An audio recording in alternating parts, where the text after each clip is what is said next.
kind of seen and done quite a bit in the business. As Noel mentioned, my wife and I bought our first duplex just a hair over 20 years ago. So it was a few weeks before 9/11.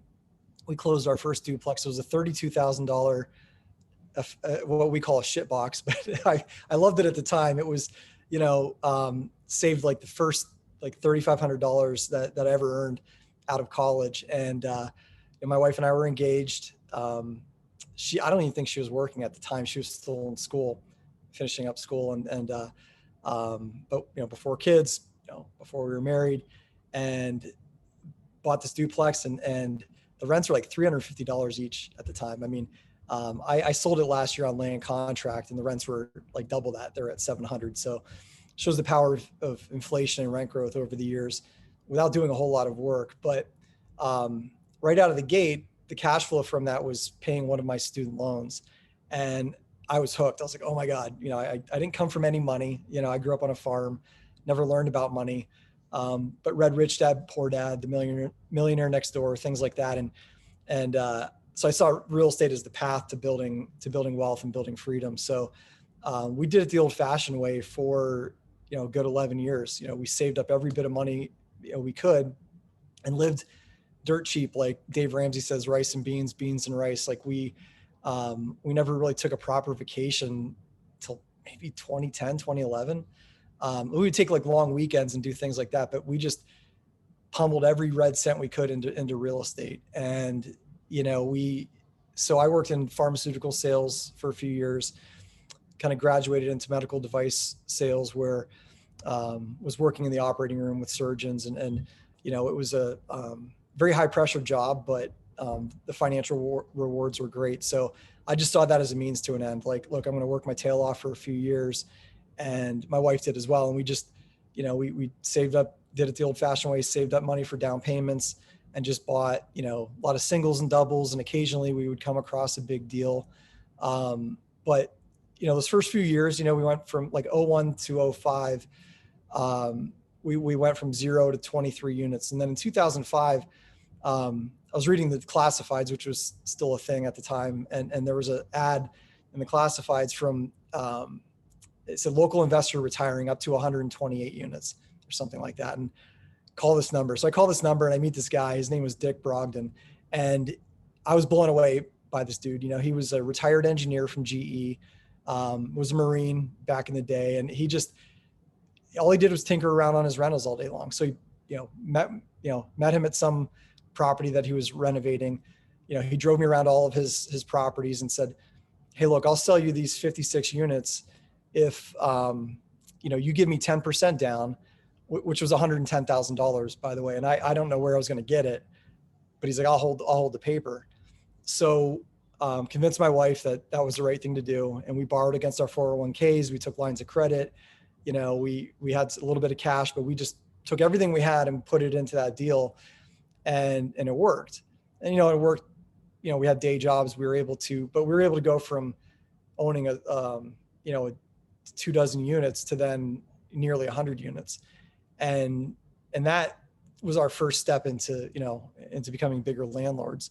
But Dick was then like the first real mentor I had in the business, a guy that had been in it, 20 years, had seen and done, so many things. So we would get together once or twice a month for coffee. I'd pick his brain. I think he was also developing me because he also had another 72 units that, when he retired, he was willing to sell. So that was the package that I bought when I retired out of my day job in 2012. So, met this guy in 05, and then, 2008 happened, and I still had a good paying day job. So, went and bought all these, single family homes, duplexes, things like that. Just did the Burr method before there was a name for it, but just kept, growing our portfolio to a reasonable, at a reasonable pace. And then in 2012, I just was really starting to become unemployable. Real estate was taking up too much time. Wanted to leave the day job, but they kept paying me more money. It was hard to walk away, but got to a point where just had to leave. And so left a day job in 2012 with 290 units that we owned ourselves, no partners. And up until that point, we never took private money, no hard money loans or anything like that. It was all just lines of credit, our own personal, kind of money that we saved, through kind of living cheaply at the time. So that was like a huge adjustment, like leaving the day job and, trying to figure out how to actually run a company. And no one ever tells you how to hire and fire people. I mean, I'm stressed today because I have to fire somebody soon. And it's like the most stressful part of this business. Like I hate it. I hate every bit about it. But it's a necessary part of your growth. So kind of got in and we had employees at that point. And so trying to figure out how to be a boss, how to run a company. And, over the next several years, bought a lot of small complexes, bought a few big complexes and still was doing most of it on our own. And fast forward to today, as of today, we have 1,500 units under ownership. Check my notes here. 700 of those, my wife and I own together with no partners, and 800 of which we've syndicated as key principals or general partners. We also have 1,000 units that we're closing in the next 75 to 90 days that we're syndicating.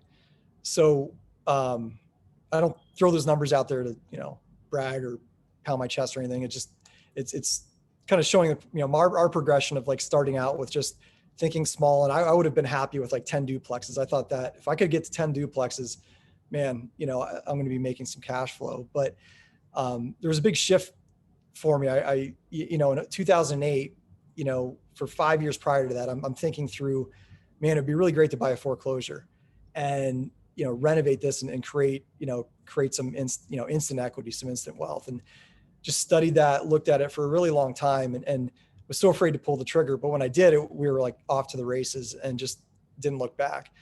So the same thing happened with syndication and partnerships. There was a point in time where you couldn't have paid me $1 million to have a partnership. It was some mental block, something I had in my head where I'm like, why would I ever want to partner with anybody? Why would I want to answer to anybody? It was really a limiting belief. I looked at examples of partnerships that maybe didn't work, or people that were just, a-holes that you wouldn't want to partner with anyways. And I'm like, well, and so I justified it in my mind, like, yeah, I'd never partner on something. But I started reading about syndication, started thinking about, well, hey, how would I buy like a really big apartment complex? How would I go about doing that? And I met a local businessman who he had syndicated a group of properties in Sarasota, Florida, back when the crash happened. But he owns a farm and a big potato farm and had a huge potato chip brand that he sold years ago. So well-known name in our area. And we became friends and had talked and flirted with the idea of partnering and bringing investors in. Somehow, some way I met a guy by the name of Rod Cleef, who many of you probably know. I was a guest on one of his early podcasts, and it was like probably his worst podcast episode ever. It was certainly probably my worst interview. I was so nervous. I couldn't I don't know what we even talked about, but I don't feel like it went well, but that was maybe 4 years ago. And then he called me out of the blue a few months later and said, hey, look, you're on the podcast. We kind of hit it off. I'm thinking of putting together a mastermind. Would you want to come down to my house for a weekend? And I'm like, yeah, sure. Let's do it. And went to his house, and there's about a dozen of us, plus him and his brother, and I think his best friend and his wife, and had this first mastermind. And, just the power of having a group of people of peers to just talk through your issues with, like what you're working on, what you're struggling with. And, I'm in this room and I was so nervous because I'm around these people that, somebody's got 3,000 units or 2,000 units. But they were looking at me like I had done something really great. I wasn't giving myself enough credit for what we built in the business because, they were syndicators and they owned a small slice of something really large, but they were looking at, hey, I owned the whole pie of what I had. But, becoming friends with a few of these folks and just talking through my struggles and kind of having that like real life real estate therapy session where I'm like, well, how do you handle investors? How do you handle raising money? How do you, how do you be the quarterback of these deals? Was extremely helpful. So that was maybe March or April of 2018. I got back home to Pennsylvania after that weekend and talked to the guy who I was flirting with, doing some partnerships with. I said, look, I figured it out. I got it. I know how we're going to do this. And we found our first deal that we were going to syndicate. And it was a lot easier than I dreamt it to be. Probably harder than, it wasn't simple. We had to go out and raise money and convince people that, we had a partnership worth investing in. And, we made a lot of mistakes early on, but that translated into another deal and another deal. And, being part of that mastermind group created friendships and business alliances that helped us grow the things that we own personally, grow the syndication piece. And then, there's, I think, the power of having a partnership and teaming up with like-minded individuals. You complement each other's strengths. And so if you're looking to get started in the business, there's no better way than to, maybe you're really good at raising capital, but somebody else in the group is really great at the analytical piece of it. Somebody might be the quarterback and call the plays and just say, hey, look, this is what we need to do to tackle this deal. And having gone through a couple syndications, seeing how easy it can be to do a $5, $10, $15 million deal. A $10 million deal is not 100 times as hard as a $100,000 deal. And it's not even twice as hard, really. And I think the lending piece of it is probably a little bit easier. Once you've figured out how to work with a loan broker or, and seeing what they want and what they need, it's honestly a lot easier than dealing with your local bank that wants to, get the blood of your firstborn, 3 years tax returns, all these things for a small loan, and then having to convince them that, you need to give me a 15-year amortization on a loan. I mean, it's such a struggle, but you get in with, these large, $5, $10, $15 million deals. All of a sudden, Fannie Mae and Freddie Mac are throwing money at you at 30-year amortizations and, really attractive interest rates, interest only periods. And so it really is easier to do a large deal than it is a bunch of small deals. But, to that end, I think, we hear a lot of people talk about, I wish I would have grown faster sooner. And there's a lot of truth in that. I think that, it is important to think bigger and stretch yourself out of your comfort zone. It wouldn't have taken me 2 decades to get to this point had I thought bigger sooner. But, you can cut your teeth on, make all the mistakes early on, on smaller properties. There's something to be said for that. Being able to, just to make those mistakes and sort of like create, kind of figure out and create that vision that you want to. Those smaller properties are much more forgiving. But the minute you're ready to take action on larger deals, I think that they're a lot easier than you think. You just need to build a solid team, and you certainly don't need a team to do it. I mean, there's a lot of people that take on, these larger deals by themselves, and but you become limited unless you're made of money and you have millions and millions of dollars laying around. You're going to be limited to how many of those you can do. So, there's a lot of people looking for good investments, that they love real estate, but they don't want to be a landlord or a landlady. So that's where, syndication comes into play, is you can offer a really attractive opportunity to somebody that's looking to diversify their portfolio. And I look at, again, teaming up with people and how rapid a business, this type of business can grow. 3 years ago, I would not have ever predicted the kind of growth we've had in 3 years. And it's just a large credit goes to all the partners that we've, that we've put together. The J-Core team and I have a great deal right now that we're working on in Cleveland. And it's honestly been really smooth, really simple for the most part. And we're looking to get over the finish line in a few weeks. I have another deal in Cleveland where my partners, I found the deal, negotiated it, lined up the financing, created the business plan. And I have a partner that has a lot of investors that have nowhere to park their money. And the dude raised like $6 million, relatively easily, which is really mind boggling to me how he did it so quickly. But there's, it just shows the power that there's some people that just have a knack for that part of the business. And what you really might like doing, you can stay in that lane and let your partner, take the fast track on the thing that they're good at. And I think the thing with syndication is that, when I think back maybe 10 years ago when I was looking at leaving my day job, and I couldn't wrap my head around why an 8 cap was good. Like, man, I'm making like 20, I'm buying 20 caps in the inner city. And I thought that was great. And like, I would kill for an 8 cap now. But I think that, again, the cap rate has a relation to the pain in the butt factor of a property. You're not necessarily going to buy, a class A or a high B at an 8 cap. You might, I mean, those deals exist and you might get lucky, but I think, lower cap rates, sometimes you'll have more attractive financing, better properties, you'll have easier exit strategies. Really great way to grow your wealth and just grow your experience in the business. And I think, if you're experienced and you're looking to syndicate, it's a great place to look, is finding those guys and gals that are just starting out in the business that maybe don't have a lot of net worth or experience, but they've got the work ethic and the gumption to, and the grit just to try and work hard. And as long as you work hard, this business will reward you immensely. So, syndication is not the be all end all of what we do. It's a very important piece of it. We're vertically integrated and manage most of our properties ourselves.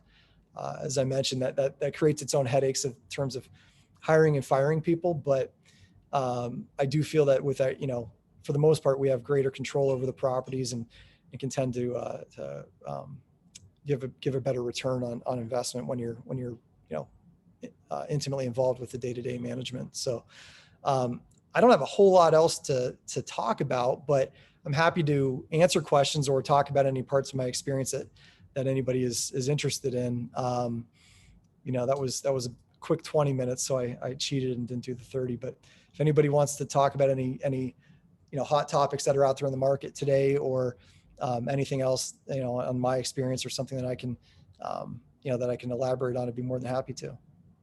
Yeah, there's a quick question on here, Jason, that I'm going to bring up. So private performance-based funds as an alternative to syndication showing interest, or are your passive income interested investors less aware of the option? Yeah, I would say that I think they're less aware of the option. So,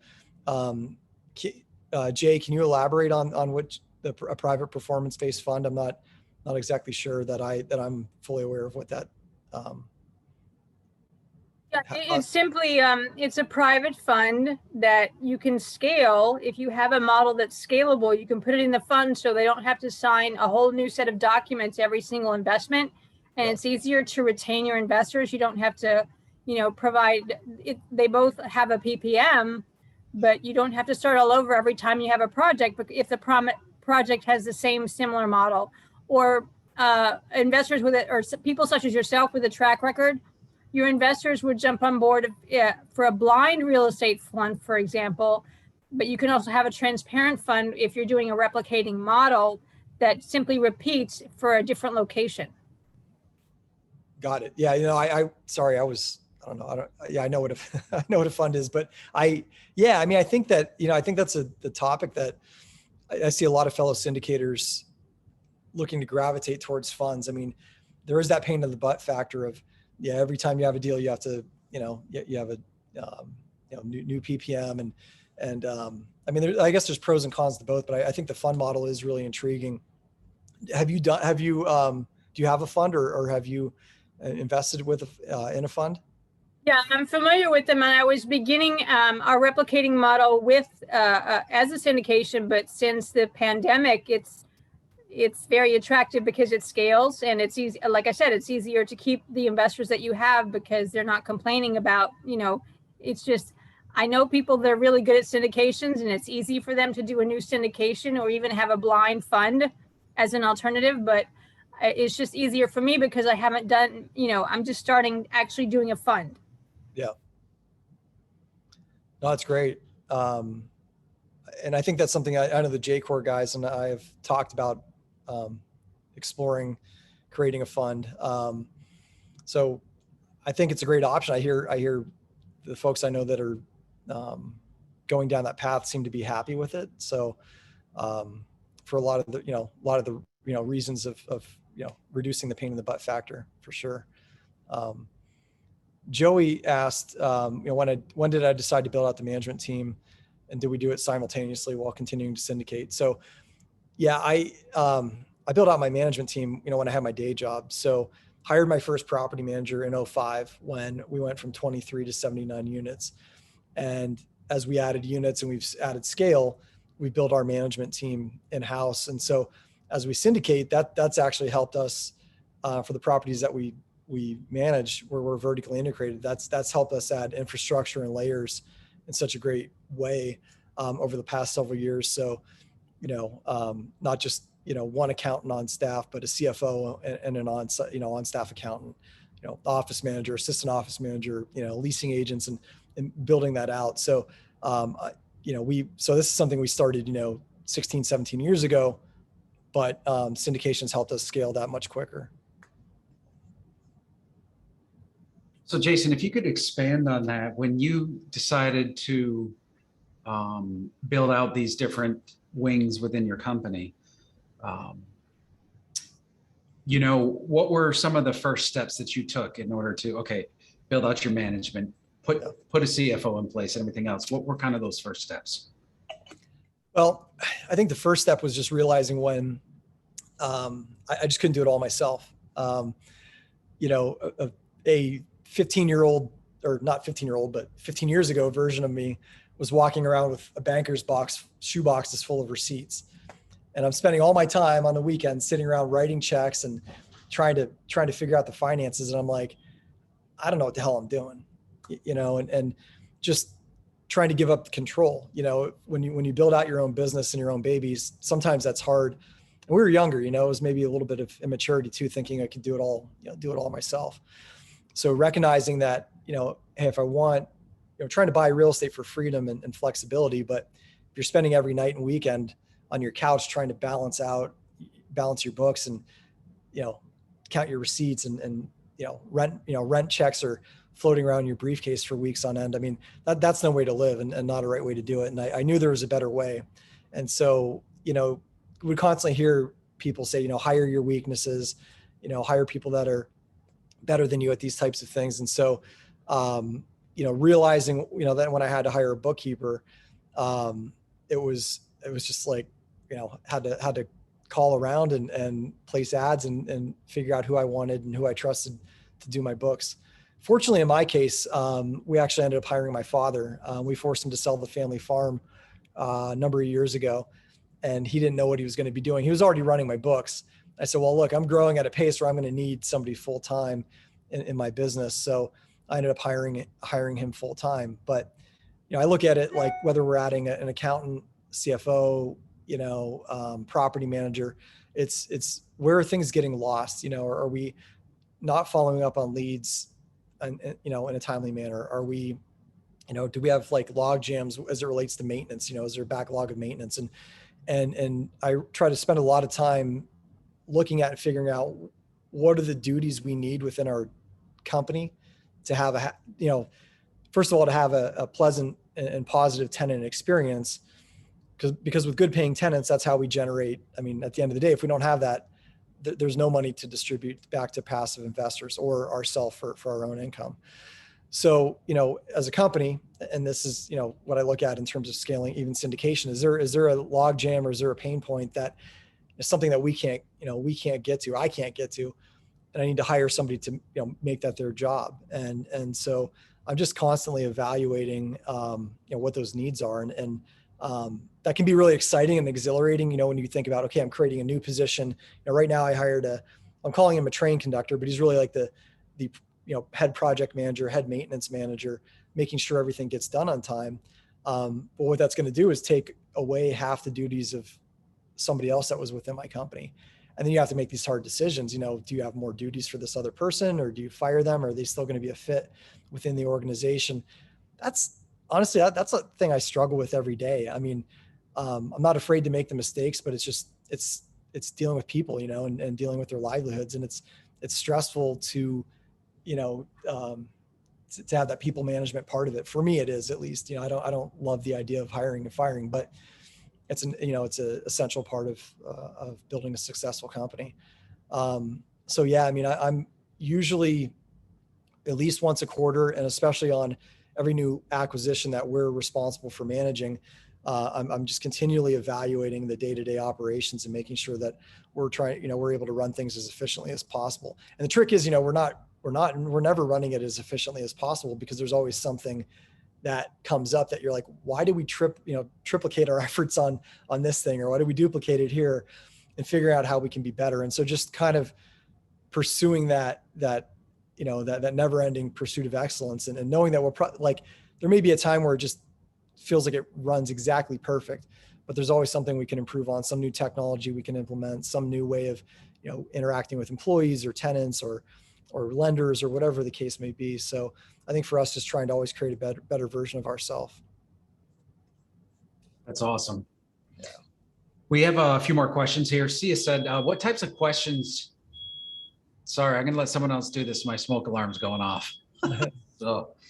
Yeah, go ahead. Sia was asking, what types of questions did you ask potential partners to determine if they were a good fit? So Sia, I'm assuming, are you asking about LPs, like investor partners, or like partners like in the GP? I'm talking more like GP. Okay. JV. Yeah, I mean, so for me, like one of the biggest things with the GP is probably, mindset and willingness and ability to work hard. I'm less concerned about somebody's experience than I am about their open-mindedness, willingness to learn, and how they communicate with others. If they always have to be right, that's going to be a really difficult partner to work with, because you're always going to, they're always just going to, there's going to be friction all the time. So I think for me, what's important, for my own sanity is just making sure that I have partners that are growth oriented. And that's a very broad term, but I mean, they want to grow their business. They want to grow their personal life. They're just, open-minded, positive people. I mean, we can all be from, different walks of life, different, social and political views, but they have to be good people at the end of the day. They're not going to, we can have disagreements and be adults, but no one should ever go to bed mad. That's true in marriage, and that's true in a partnership too. So, trying to be very selective about who you work with. I found that we've said no more than we've said yes to potential partnerships. There's you want people that will take the deals seriously, that they are not just rushing to do a deal because they just want to do a deal. There's a lot of marginal or less than optimal deals that are going around right now, and people, they'll raise money, but at the end of the day, is the deal really going to work? And you want people that are, going to work hard to do whatever it takes to make that deal a success for their investors. And so to me, it's more a conversation. It's not like a set of questions, but you want to know that they have the proper mindset, and that they're growth oriented and not a stick in the mud. However, I think, you really do need every team needs an analyst, and they need that person that's the realist and said, hey, look, here's our numbers. You know what? We don't have any money in the account to do distributions this quarter. So you need that somebody who's a realist. We need the dreamers on the team, but when you're talking about building a team, and that's a shout out to Miles, who's on the call, but I mean, you need that person that's going to check those boxes and dot every I, cross every T. Because there might be some of us on a deal that are like, hey, let's do 10 deals right now. Let's get all these done. And you need that realist, that person tapping you on the shoulder saying, yeah, that sounds great, but have we thought of this? Have we thought of that? And that's a super, super important part of the team too. So, you don't necessarily want a team of like 10 or 15 people, but it's okay to have more than 2 or 3 people in a group too. So just really quick on that, Jason, Sia, just kind of tack onto your question there. Have you used tools such as just simply as writing it down, identifying your own strengths, identifying strengths that you need in order to build out your team? Simple things like that in order to be specific what you need to go out and look for. Yeah. Zohaib, did I say that correctly? Yes, you did. All right. So I had asked, knowing how we scaled up so quickly. So, it's a 2-part question. There's Okay. like a second part to it right after another comment by Thomas. Okay. Do you want me to wait on that? Or Oh no, you can see the questions. I think they're related Got it. questions. Okay, got it. Okay, I see it. So and specifically, what are some tools that one can use to leverage and roll liquidity into other properties? So, yeah, so how my wife Nadia and I scaled up really quickly. We kept our day jobs for a while, and we lived really cheaply. We were, I mean, I had a run there where I made an average of 250 to 300,000 a year for a number of years, but we probably lived on like 50K. And so we pummeled that into real estate, into investment real estate. And the loans that I was getting at the time, I thought were great. They were 70% loan to value and 15-year amortizations. I mean, they're terrible. I wouldn't do a loan like that to save my life right now. But I had a day job. I didn't need, we didn't need that to live off of. So there was a really good stretch of time where we just built up a lot of equity in a lot of those properties. And the challenge, is then you have all this net worth, but it's tied up in these properties. So did a handful of strategic cash out refinances where, pulled out, $100,000, couple $100,000 here and there, and then leverage that into some, a new cash flowing asset.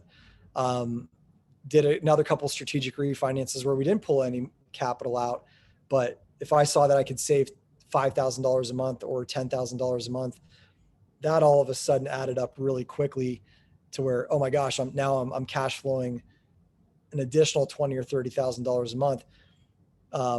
Probably suffer from the thing that a lot of entrepreneurs do is I would put a lot of that back into the business, but with that extra cash flow, being able to buy more properties, being able to add more employees helped us grow. And I think leveraging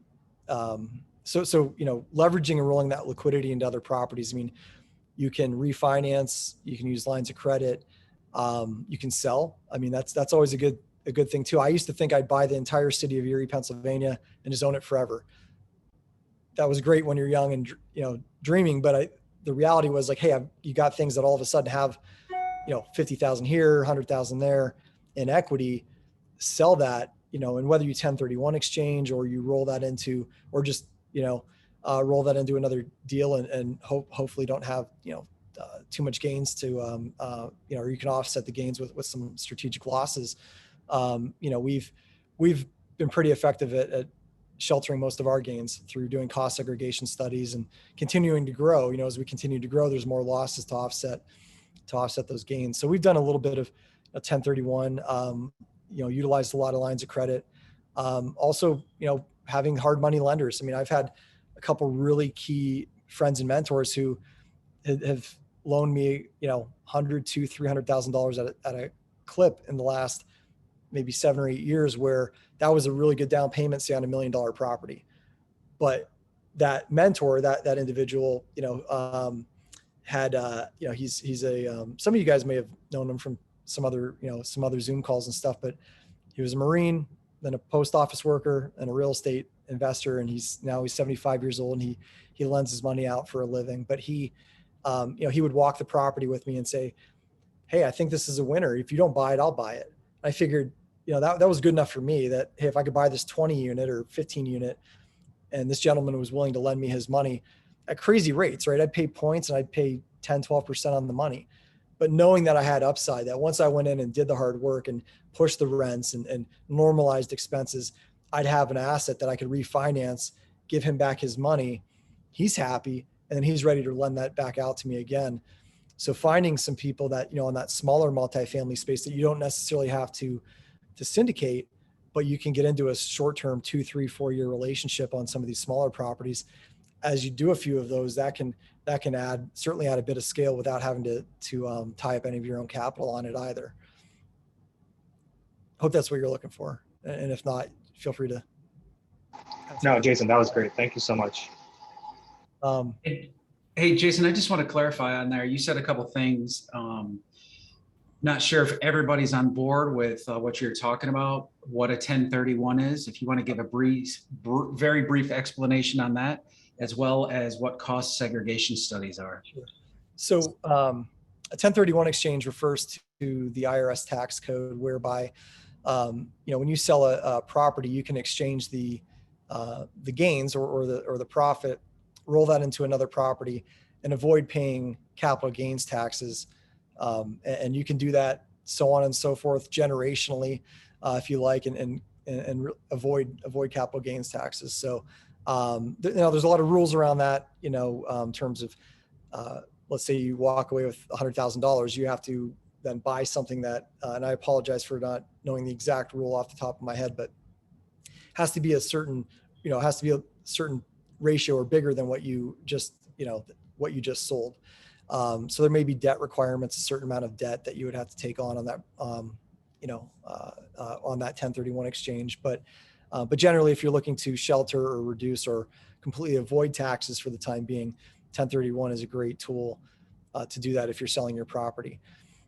Cost segregation study, that is basically looking at, so normally when you buy a piece of investment real estate, you're depreciating that asset over a period of 27 and a half years for multifamily real estate.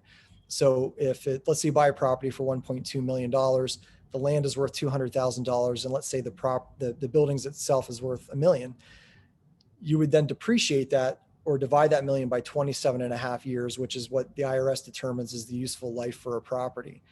And so you would be able to take that depreciation as a loss and offset that against any income you have every year. A cost segregation study will take that a little bit further and allow you to front load a lot of that depreciation. So it might be the parking lot, the windows, the electrical systems, the boilers, the carpeting, all of these things that you might be able to depreciate over 5, 7, or 10 years. And so you can front load those losses in the early, the early days of that property ownership.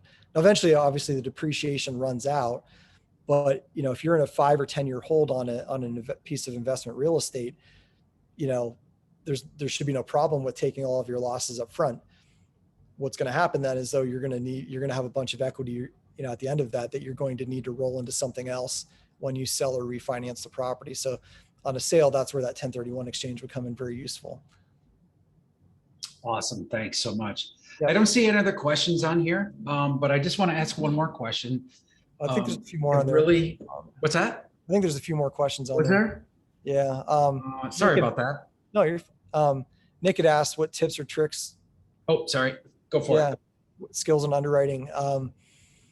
Honestly, I probably was not a great underwriter in the early years. And I think syndication, like being around, multifamily people that were smarter than me really, really helped me hone my skills on underwriting. So, there's this Michael Blanc deal analyzer, Rod Cleef has one. There's all these deal analyzers floating out there, but just taking that practice of looking at a deal and making assumptions and seeing and plugging them into a spreadsheet that, I couldn't build something that fancy to really understand what it looks like over a 5 or 10 year period and doing a full blown analysis with a team. So I think sometimes the best underwriting, like oftentimes I can look at something, write a few things down and in my mind know it's a good deal, but I have to be able to explain that to investors. And to be able to explain that to investors, I have to, with a team have to walk through, okay, what does the income look like for the next 10 years? How do we grow that income? What do the expenses look like? What are the unforeseen things? What does the financing look like? And I think, for me, I think just the practice of looking at deals and analyzing those with a group of friends, peers, if you don't have a general partnership, just getting on with, say, people in this mastermind and doing a little bit of networking, just take that practice underwriting deals, because when a good deal comes along, you'll have already had that practice of trying to figure out what works for you and what doesn't.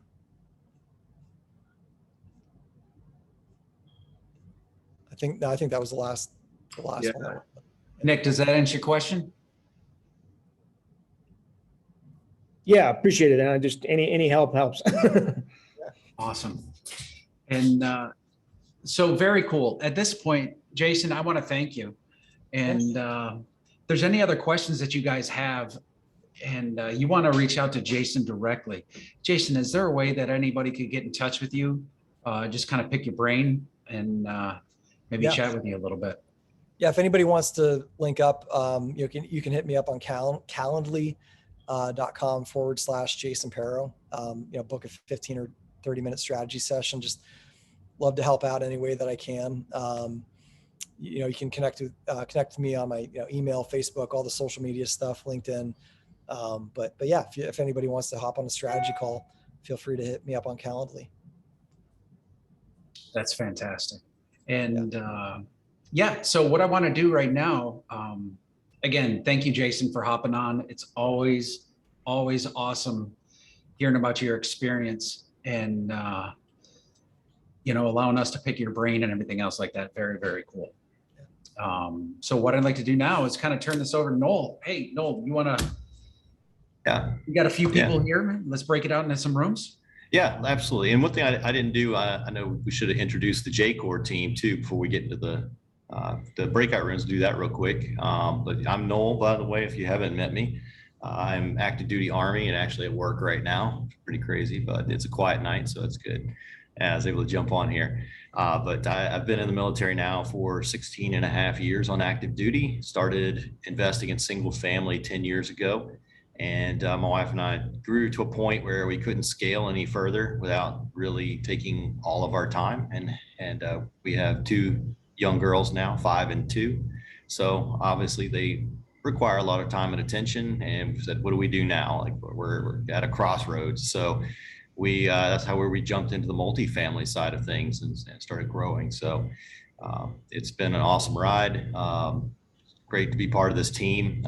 Miles and I first met last year and right before COVID, and we started working deals together. Shortly after, brought James and Tom in, and that's how J-Core was born. So we're all military veterans, and our goal is to give back to struggling veterans that are dealing with homelessness or PTSD, mental struggles, all of that. So that's what we plan to give back in that regard, to through multiple causes that we know of, nonprofits, and that's a huge thing that's close to us and part of our mission as a team. So I'll hand it over to Tom for a quick intro, and then we can get Miles and James, and then we'll get a few minutes of some breakout rooms. Yeah, Noel, thanks so much. And thanks everybody for being here. Sorry, I know some people dropped off. Some people aren't huge fans of breakout rooms, but we think they're important. And that networking is just such an awesome thing that we need to keep fresh in our mind. And, as Noel, I started on real estate by buying single family rental, not really knowing what I was doing, and things kind of blew up from there. And we're really all focused on multifamily rentals now. I'm in upstate New York, Noel's in Texas. We're all spread out. James was in Israel for the longest time, and so he's down in Florida.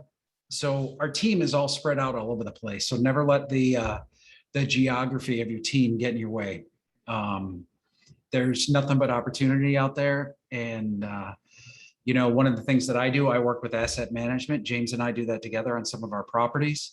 And the reason that we're doing this is because we want people to utilize the networking tools that we have available and getting out to knowing people and just bring some value to folks. We say that oftentimes, we want to bring value to people, but we want that value to be real and tangible for folks.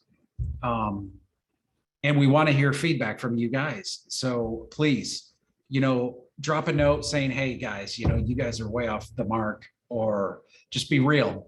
And that's what's great about our team. We're real with each other, and we're just excited that you guys are here. And I'm going to stop gabbing. So again, thanks everyone for being here. How about James? Hey everybody, thanks for joining us tonight. I'm James May, the Marine on the team, former Marine, and now I'm with the State Department. Like Tom was saying, I just left Israel after a 5-year assignment, and now I'm in Florida at a regional center down supporting South America and everything. I've been investing since 2005 in single family homes, so starting to think about actually offloading those single family homes and reinvesting in multifamily. So I'm 100% focused on multifamily now with the J-Core team, and just growing our business. So yeah, thanks everybody. Hi everyone, Miles Spetsios here. I'm the active duty Space Force officer on the team. As Noel mentioned, him and I first met up early 2020. After just talking and realized we were both, wanting to go the same direction. Seemed like a very good fit. We met at Fort Hood, Texas. He was Army, I was Air Force at the time, and so it was a very natural fit. Very happy to have been able to team up with, such a great group of folks. It's not guaranteed working with other military veterans that they're going to have higher standards than the average person, but it's certainly a good indicator. And so just very excited to be able to be part of the team and working with them. Like I mentioned, been military for about six and a half years now. Currently active duty Space Force out of Quantico, Virginia, and who knows where I'll be in a year from now. But yeah, thanks everyone for coming. Appreciate meeting you. And I gotta make a mention too about what Jason mentioned as far as building a team. It highlights very much like Miles is that check box, the process, how we get to that. I'm the dreamer, I think, and we came across and we started to figure out our strengths there. I love to make big plans, like, hey, let's do this. Let's not think small, and then Miles like, oh, all right. Whoa. What about this? What about this? So it puts us on a great path, where we get centered, we meet up in the middle, and it's been a great team. Tom and James bring some great strengths to the team. Put us all together. We have a blast, and make good deals happen. So it's good stuff. So I was going to say, we originally planned to do breakout rooms. Now seeing we have about 15, what I'd like to do really, since it's such a small group, why don't we just go through around the room, everybody introduce themselves and, tell a bit about your experience, who you are, where you live, a little bit about your family, just, maybe a minute or two each. Let's see, we could start with Nick. Go ahead, Nick. All right, sounds good. My name is Nick Wilson. I live in Albuquerque, New Mexico. My background is retirement from the fire department here in Albuquerque. I've been a licensed residential broker for probably like 13, 14 years, and I've been investing in residential real estate for at least 20 years. And so made the jump into multifamily, going full force with it, just trying to learn everything I can. Obviously seeing a lot of differences with residential compared to multifamily. But yeah, just trying to get up to speed and get that first deal under my belt, So I'd love to hear all the information, especially people's stories and how they started and the struggles they had. So not married, no kids. And that's kind of where I'm at. All right. Thanks, Nick. Thanks for joining us tonight. Yeah, thank you. Yeah, and Mark, let's hear from you. How are you? I'm doing fine, thanks. I'm Mark Gross from Chicago area, in case you don't recognize Merchandise Mart over my corner there. What I do is cost segregation. Thanks for mentioning that, Jason. Over the last 18 years, we've saved our clients billions of dollars, and works great every time.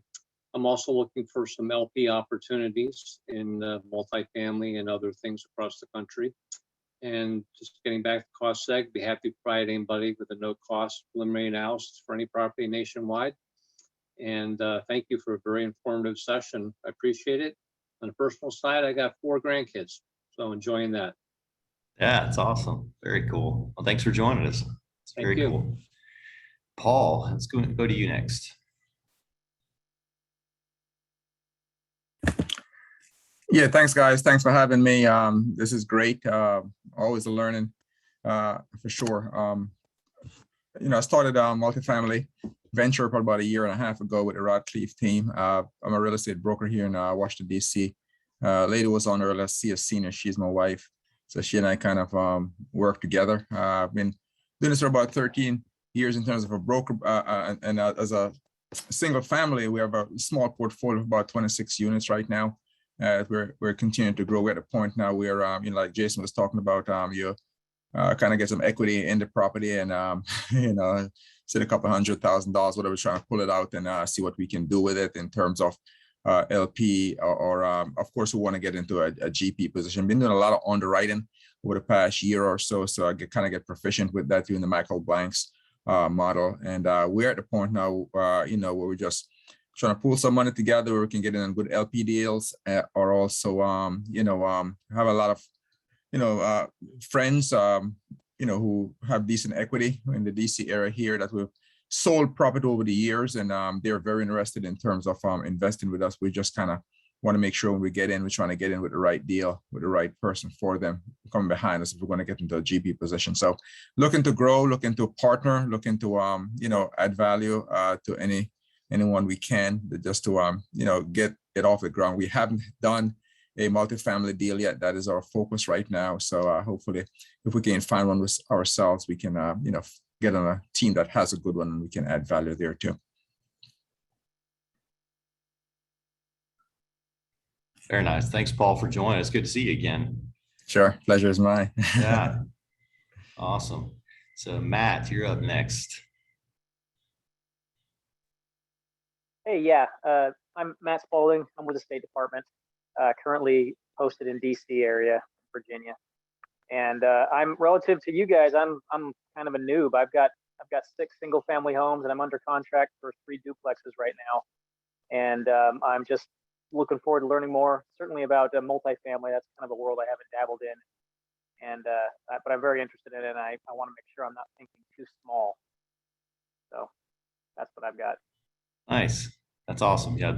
Thanks for joining us. And like I said, just if you're able to jump on these, every other Thursday night, we're going to be bringing more education, more guest speakers on here. Really just trying to bring as much value as we can.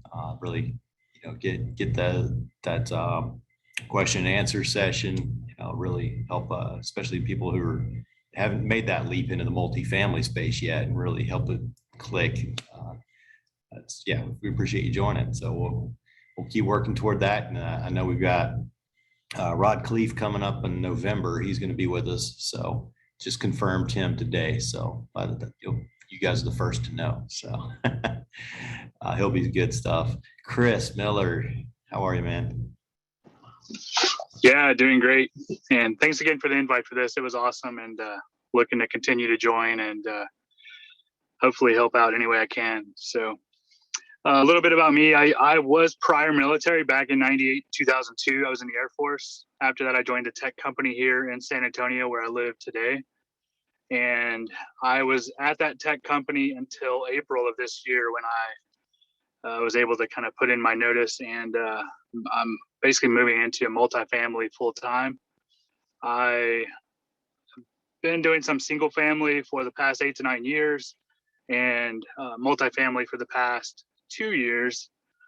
Currently in 268 units here in San Antonio, and actively underwriting, actively searching for really anywhere from Temple all the way down through Corpus, kind of South Texas area right now. But as you all probably know, it's a little bit tough in the streets right now, trying to find a good deal that works. But I'm out there kind of pounding the pavement, trying to find some avenues for off-market deals. And like I said, I still consider myself very, very new, but I definitely love talking real estate. And if there's anything I can help with anybody, I would love to help out however I can.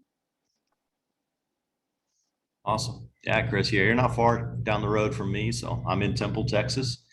And I know I think we talked probably late last year. I think was the last time we connected. So if you ever find anything good up this way, you know how to get a hold of me. So yeah, for sure. We actually need to get together and maybe go ahead and have some good barbecue in Austin or something at some point. Absolutely. For sure. Let me know. Let's put it on the calendar.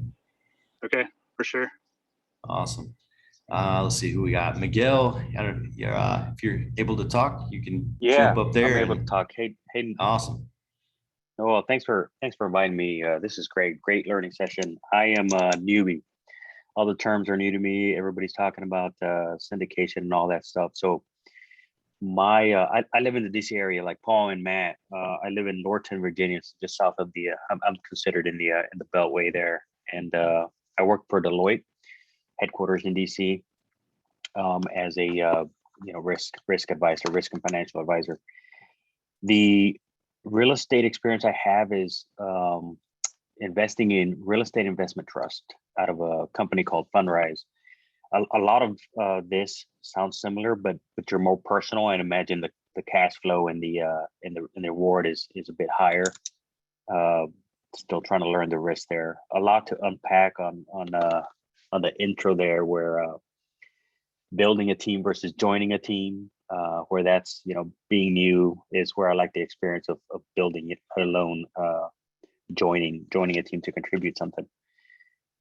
So yeah, I I have a lot of questions. Won't take any more time, but I'll continue to join these to learn, questions like how does net worth play into the loan, and does that help, and how do you pay the loan and make profit at the same time? All those kind of questions. So thanks for inviting me, Noel.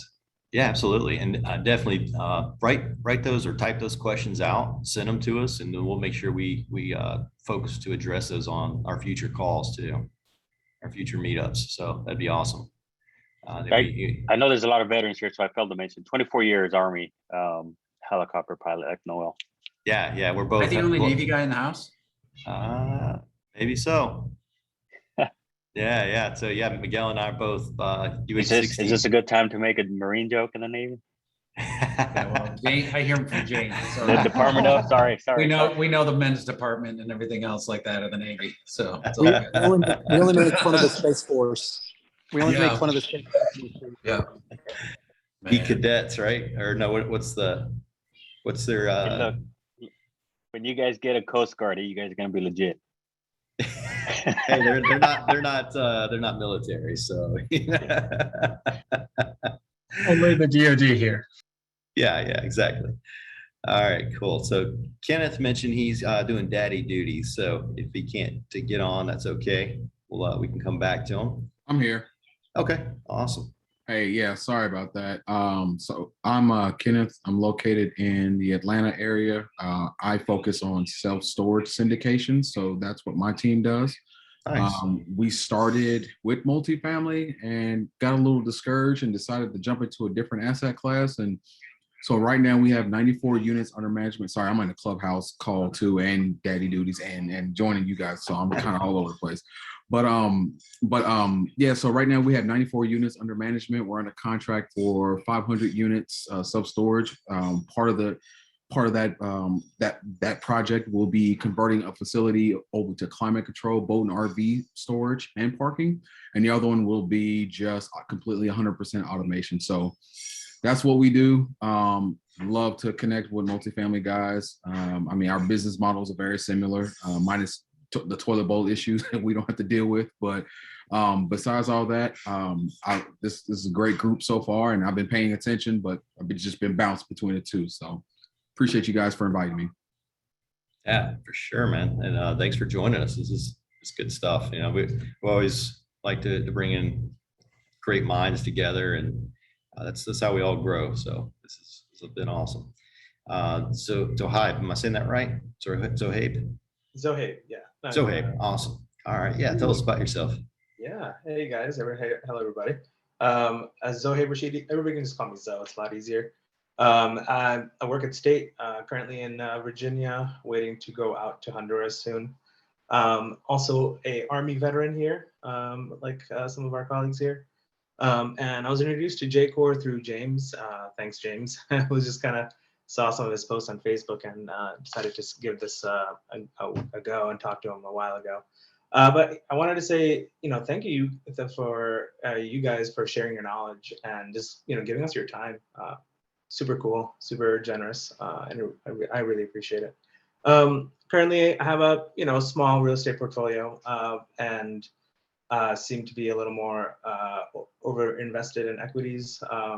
Started researching on how to diversify and came upon multifamily syndications. Did some of the math and it seemed to make sense to put a chunk of money in there. So we'll be looking to be involved in a deal hopefully in the near future. And yeah, just here to learn. Thank you guys for doing this again, and I'm glad to be here. Awesome. Well, you're welcome. Thanks for joining us. This is good stuff. So yeah, thanks. Go ahead, Tom. I know I shot a direct message to Mark, but this goes out to everybody. If anybody, you want to discuss, you might be new, whatever, what is a GP? What is an LP position? We can discuss those things with you, and we'd love to, help you out to decipher what's what and, what some great decisions are for you guys. And if we can't answer those questions, we can definitely point you in the direction where somebody else can answer them for you. And so, you know, we want to encourage communication. We would love to connect with you guys. Just want to throw that in there before we kind of wrap things up a little bit. But we think that communication and that networking is really important. Yeah, absolutely. Like I said, we will you know, have some, you know, deeper education, you know, starting from the ground up, and focused on some future, you know, if I don't have anyone else lined up by, you know, for next week, we may just make it a press one.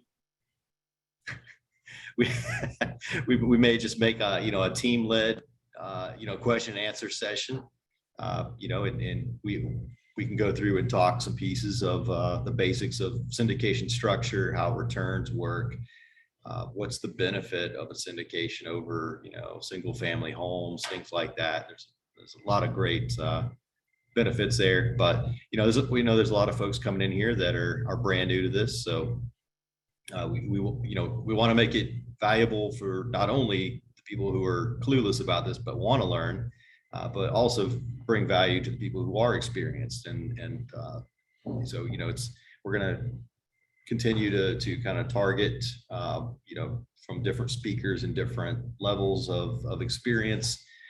You know, we may bring in some really deep level stuff. We're going to cover some mastermind, not mastermind, but mindset. That's going to be huge. When we get Rod Khalifa in here, he loves talking mindset. That's a big part of what I know has gotten our team through a lot of what we've gotten through in the last few months. You know, a lot to talk about there, but you know, it's been a great journey. And as a GP, it is hard work. Not gonna lie there. You know, a lot of curves in the road. You know, we like I said, we got started last year. 2020 was a slow year. Very, you know, it almost got discouraging for a few months because we would just run the numbers and put offers out, and they just, you know, nothing was getting traction. And you know, COVID was just a tough time. You know, it's for everybody. So you know, but it got around December, we finally closed our first deal as a joint venture together. Then I think that helped to get us in the door on the next deal, and really get us moving. And you know, of course, having Jason on board with us was great too, and having his mentorship. So, but yeah, I mean, I don't want to go off too long and too deep, but you know, we love to educate, you know, and I'm very passionate about it. And you know, if you sit down and talk and get on a call, I'm more than happy to do that. So let me know, shoot me an email. We can always get that set up, and just bring your questions. We love it. So yeah, that's really it. You know, I want to give you guys a chance to, you know, introduce yourselves, we get to know you and what your experience is, and how we can help you for sure. So let's keep doing this. And like I said, we hope to grow this to some much larger numbers over the next few weeks, and bring in some really great speakers, and eventually start putting together multiple speakers into a panel, things like that, you know. So I think it's going to be some awesome value as we continue to grow this. So anybody else have any other questions before we duck out of here? Oh, we've got somebody joining.